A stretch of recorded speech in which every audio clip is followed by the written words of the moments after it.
Yeah, our first album under the spotlight in 2026 is Secret Love by Dry Cleaning.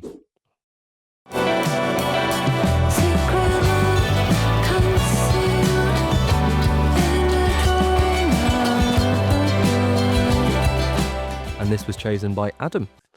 So you're going to kick us off with your thoughts on this album. Cool. So dry cleaning, they're sort of a band that I've been meaning to get into properly. I've sort of always heard there's been a buzz about them, and I feel like they are sort of being propped up as being like a pretty cool band.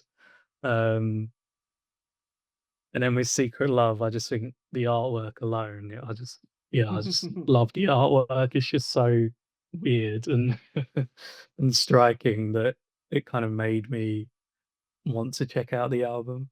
Um, and I think with dry cleaning, I think the vocals take some getting used to. Um, I'm not sure how you guys found it, but I think for me it took a second to kind of acknowledge the vocals and then get used to the vocals, because they're quite, I don't know, almost spoken word, and I think it's quite funny the contrast between how like nonchalant they are against the instrumentals, which are usually like all over the place. So Yeah. it took a little while to like let all of that sink in properly, but um the album itself, I think it's good. Like it didn't kind of blow me away, but I think it it's one of those albums that the first thing you kind of latch on to is the kind of grooves and the melodies. Like quite a few of their songs, like "Hit My Head All Day," the single, is quite groovy and has a good bass line and stuff. And throughout the album, that's sort of the formula they kind of take, is giving you the one thing to latch on to, and then you kind of being sort of transported through this bizarre, bizarre world where they're sort of just talking about all sorts of nonsense and stuff. Um, but I think with repeated lessons, it does sort of make it easier to appreciate that. Like you do kind of hear like, "I'm a cruise ship designer," and you're kind of like, "Okay, cool." Like, tell me about that sort of thing. Yeah. Um, but yeah, so I thought it was a decent record. It didn't blow me away necessarily, but I think definitely one of the better efforts at the start of this year, and a good kind of benchmark album, I guess, for 2026. There we go. So it's a generally positive, and without maybe going the full hog with your thoughts on Secret Love. I mean, Karl, yeah, what did you make of it? Yeah, I mean, so was Adam really. Dry Cleaning, one of those bands that I have listened to before, but never really taken to. They've always left me a little lukewarm. And was actually hoping to catch them for the first time at Rockaway Beach to see if, seeing them live changed my mind. But again, timing wise, there was a clash, so it didn't quite work out. So I'll have to try that again. But yeah, first album that I know a lot of people really loved, that debut. And for me, I thought it was okay, but never really stuck with me or made me want to come back to it. And then second album, Stump Work, I liked that one a bit more from what I remember, but again, not really returned to it since. And I can't remember when it came out. It's a couple of years back now. So yeah, I think I went into this one with fairly mild expectations. Like you, Adam, loved the artwork. And I think would say overall, having those kind of knowing how I felt about their previous work, it kind of kept pretty much to that. That said, I will say for me, this is probably their best yet.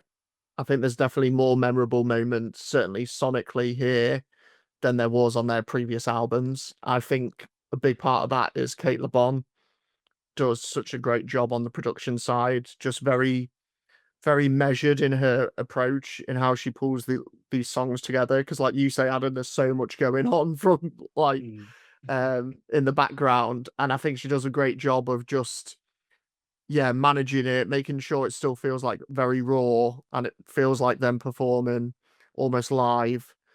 And I think given their style of music, it needs that as well. So really appreciated her work on this one. Um, but yeah, like you said, it takes a little while to get used to the vocals, but also I think the album it takes a little while to get going for me. But yeah, really like the title track when that comes along. It's got those twinkly guitars and Florence Shaw's. That's like the song where she's like actually like singing as well. And I think that's the start of like a really good run of tracks from there onwards for me. Like Let Me Grow has like more folky guitars and this amazing like peep show in a monologue going on lyrically where she's just, if you listen to the words of that song, it's just like your thoughts at any given moment. Um which I really appreciated. And then Evil Idiot, I think is great too. It's got those like big dramatic guitars in between like more meandering passages. I really like the way that one's constructed. Um, but yeah, I think the guitar work in general really stood out to me. I think very Rolling Stones, very The Smiths in places.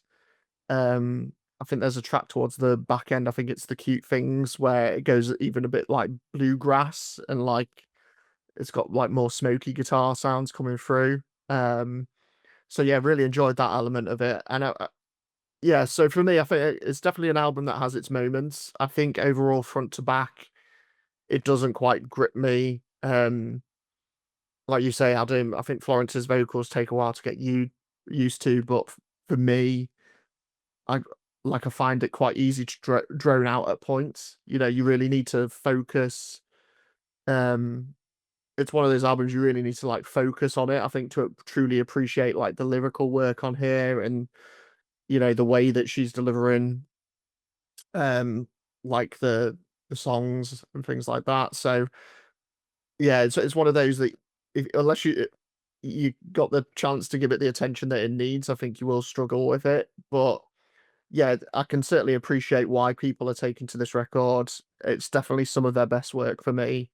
Particularly, like I say, with Le Bon's production and the guitar work on here, I think is really great at times. But yeah, maybe one that I'll probably dive into like odd tracks rather than go back to in full, I would say. Yeah, I think probably all united. I think in a certain sense, there seems to be like element of intrigue about dry cleaning in general. I certainly before going into this was on the fence. Probably heard more about them when the debut came out. At the time, there was a few tracks I really liked, but it wasn't enough to kind of draw me into to go deep into the album and really take notice, I suppose. Then the stump work just seemed to be a really quick second release and just passed me by completely, really. So yeah, with this third one, a lot of buzz. It reminded me a little bit, but maybe not to the same extent, of the buzz when with Sprints from a couple of years ago, when wherever you look, there was sort of praise for it and a buzz and all this, and I was the early part of January, I suppose, because it was the only sort of notable early year release, was all about Secret Love everywhere you sort of looked. They were doing sessions on BBC, Radio 6, and getting a lot of praise. So I was very intrigued, like I say, and it was a good pick in that sense that it's one which is really defined January 2026. Albeit January 2026, there doesn't seem to have been like loads of sort of memorable album ones which will sort of stay the pace and you'll think about in years to come, maybe. And I think, you say, Adam, it takes a second to get used to the vocals. It does. I think I'm always a little bit on the fence with artists like this. I think of Baxter Drury as another example. Sleaford Mods is another example where it's more spoken word. And I think therefore you have to really like the music to sort of be drawn into it, and then you would get more used to it the more you listen to it. And this was one which I probably could have taken or leaving at the beginning, but by the end, it really grew on me. And funnily enough, the two which I like the most of the two, you mainly checkmarked, Karl. So the title track, including in brackets, "Concealed in a Drawing of a Boy."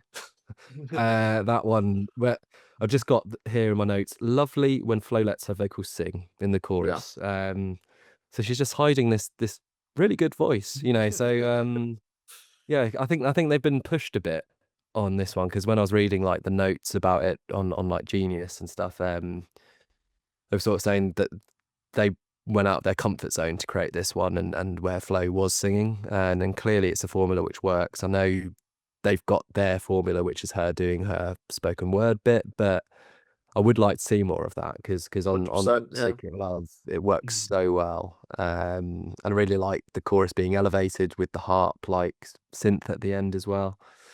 And then yeah, the other one you mentioned, Karl, Evil Evil Idiot. I just think the atmosphere on that is fantastic. So it, like in the notes, I thought it was a bit like Queens of the Stone Age in a way, the kind of atmosphere in it. You know, there's the very, I find, relatable lyrics about the kind of anxiety about the stuff we're putting into our bodies, you know, with food, and you can't really move for everything now about that, and using, you know, the types of plans with your cooking and what microplastics, you know. And it's just her going off on one really with this yeah, kind of quite foreboding kind of guitar playing over the top of it. I mean, overall I think the standard is pretty good. There's a few tracks which didn't gel with me as much, but you know, you mentioned Rolling Stones type guitar. I mean, I think the guitar throughout is the thing which I thought was the best element of this album. And he said, like I saw in these interviews, that he was generally aiming to be the Rolling Stones. That was mostly his. So I think he pulls it off. I mean, like, you know, you've referenced it. It's just really, really good and really engaging throughout. And I think, you know, without that, you'd have a much poorer album. But yeah, overall, I like I say, being on the fence, I'm now more drawn to the band. I'm not, you know, fully invested and will go out of my way to see them. But if they're on a festival lineup, I think I'd be very much intrigued, like you, Karl, to sort of be like, what's it like live? Does that give it another sort of bit of oomph? So yeah, I think overall really, really good. Enjoyed this one, and yeah, deserved to be that kind of early year kind of album to kick us off for 2026 and for the pod. So that is Secret Love by Dry Cleaning.